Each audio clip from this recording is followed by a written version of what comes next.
Welcome, everyone. Let's get right into it. Today, this explainer is taking you on a focused, highly visual journey through a century of incredibly intense European history. We're going to break down exactly how the very concept of a nation was born, which, as you'll see, completely transformed the map of the world. It's a pretty fascinating framing question, isn't it? I mean, before the 19th century, Europe didn't actually have countries as we know them today. People were just subjects of these massive empires, divided by all sorts of different languages and ruled by absolute kings. So we're going to trace the evolution of a single, world-changing idea that literally shattered those empires and built the modern nation-states we recognize today. So, here is our roadmap for today. 1. Dream of a nation. 2. Napoleon and conservatism. 3. The Age of Revolutions. 4. Unifying Germany and Italy. 5. Britain's strange unification. And 6. Nationalism to imperialism. All right, let's dive in. Section 1. Dream of a nation. Okay, so picture this. It's 1848, and a French artist named Frédéric Sérieux paints this wild, completely utopian dream. He envisions a democratic world where the shattered remains of absolute monarchies, literally the crowns of kings, are just lying discarded on the ground. People of different nations are marching together toward the Statue of Liberty. It was this incredibly beautiful vision of freedom. But the actual spark that set this whole dream in motion started decades earlier, with the French Revolution in 1789, which is where power first shifted from the monarchy directly to the citizens. Section 2. Napoleon and New Conservatism. Now, initially, Napoleon was actually seen as a liberator. When he crowned himself emperor, because, why not, and introduced his civil code of 1804, he brought incredibly positive changes to the table. He established equality before the law, secured property rights, and standardized weights in currency, and people loved it. But, well, the joy was pretty short-lived. To fund his endless military campaigns across Europe, Napoleon stripped away political freedom, imposed severe censorship, raised taxes, and forcefully conscripted citizens. The so-called liberator had basically become a conqueror. And that brings us to a massive societal clash. On one side, you have the aristocracy. This was a tiny, incredibly wealthy elites who owned all the land, spoke French, mostly just to flex their status, and held literally all the power. On the other side, the Industrial Revolution had birthed a new middle class. We're talking educated business owners and professionals. Now they had money, sure, but zero political power. And it was this deeply frustrated middle class that desperately started demanding liberal nationalism. They wanted an end to aristocratic privileges and demanded a government run by a constitution. To put their frustration into perspective, imagine commuting to work and having to pay 11 different tolls. That was the economic nightmare of the time. If you were a merchant traveling from Hamburg to Nuremberg, you passed through 11 different customs barriers, paying a 5% tax at every single one of them. And worse, there were roughly 30 different currencies in play.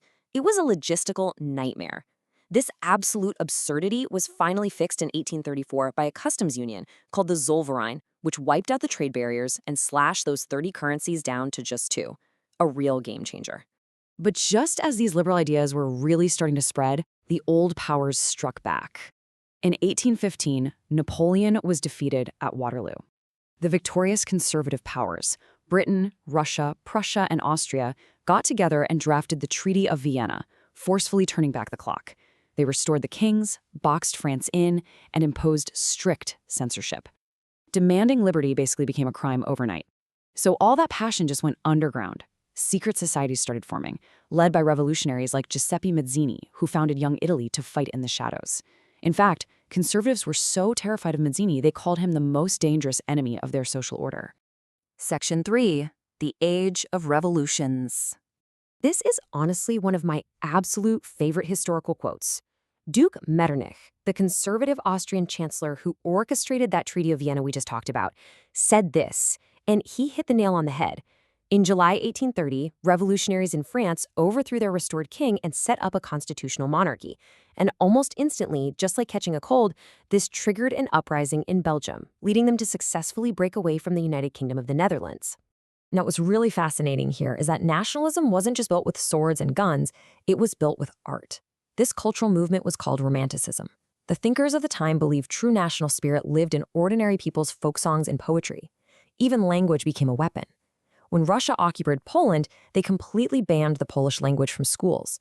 In response, the Polish people stubbornly kept using their native tongue in churches as a deeply emotional, defiant act of resistance against Russian dominance.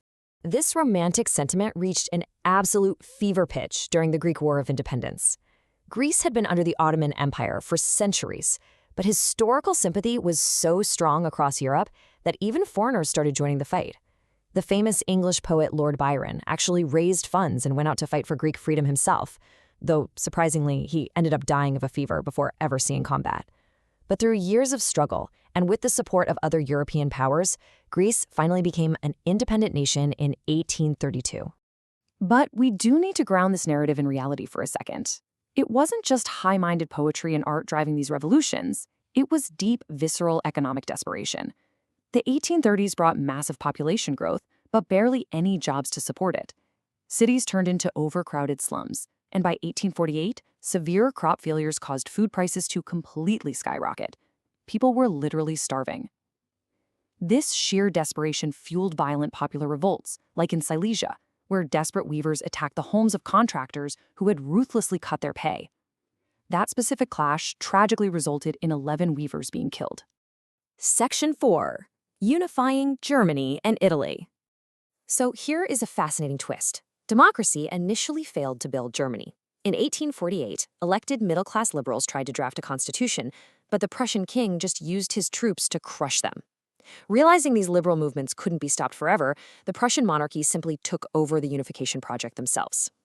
Enter Prussia's shrewd chief minister Otto von Bismarck. He didn't use democratic votes. He used sheer military might. Over 7 years, Bismarck orchestrated 3 massive wars against Austria, Denmark, and France, forging the German Empire through blood and iron by 1871. Meanwhile, Italy was just as politically shattered. Just look at this breakdown. Only one small state, Sardinia-Piedmont, was ruled by actual Italians. The north was controlled by the Austrian Habsburgs, the center by the Pope, and the south by the Spanish Bourbon kings. Earlier revolutionaries had tried and failed to unite the peninsula. So, King Victor Emmanuel II stepped up. Through the incredibly clever diplomacy of his chief minister Cavour, who managed to secure an alliance with France, and a massive volunteer army led by Giuseppe Garibaldi down in the south, they systematically pushed out foreign rulers. And by 1861, a unified Italy was finally born. Section 5. Britain's strange unification. Now, the British Isles were originally home to very distinct English, Welsh, Scottish, and Irish identities. But their unification wasn't some sudden democratic revolution. It was, quite frankly, a slow, hostile takeover. The English Parliament, having already seized power from its monarchy way back in 1688, began a systematic domination of its neighbors. In 1707, they legally absorbed Scotland, heavily suppressing Scottish culture in the process. Then, taking advantage of religious divisions, they forcefully and violently crushed Irish revolts, integrating Ireland in 1801. They essentially imposed a single British identity, complete with the English language and a new flag, over completely different ethnic groups. So how do you actually get citizens to love these newly created abstract borders? Artists found a genius solution: allegories. They visualized the nation as a female figure. France had Marianne, and Germany had Germania. To understand just how powerful this is, think of the concept of Bharat Mata, or Mother India. By giving the nation a motherly face, citizens emotionally connect. They feel a deep sense of patriotism, and suddenly, they start viewing strangers within their own borders as family. Section 6. From nationalism to imperialism. But by the end of the 19th century, that beautiful utopian vision of democratic republics living in peace, it vanished. Nationalism mutated into imperialism. It became a fierce, aggressive competition. These newly unified, highly militarized nations were no longer satisfied with just governing themselves. Now they wanted to forcefully capture and dominate smaller nations, aggressively expanding their own global territory and wealth. This aggressive greed reached an absolute boiling point in the Balkans. As the Ottoman Empire lost its grip, smaller Balkan states broke away. But instead of living peacefully alongside one another, they violently turned on each other in a fierce scramble for territory. Seeing all this chaos, the massive global powers, Russia, Germany, Britain, and France, they all jumped in like sharks, hoping to seize the region for themselves. This imperial scramble turned Europe into a total powder keg, ultimately sparking the catastrophic devastation of the First World War in 1914. We started this explainer with Soryu's beautiful dream of liberty, and we end with a global disaster. Nationalism is an incredible force that united fragmented people into the modern states we know today. But when that pride morphed into a desire for absolute dominance, it literally tore the world apart. So as we look back at a century that completely redrew the map of the world, it leaves us with one final haunting question to think about. What is the true cost of building a nation?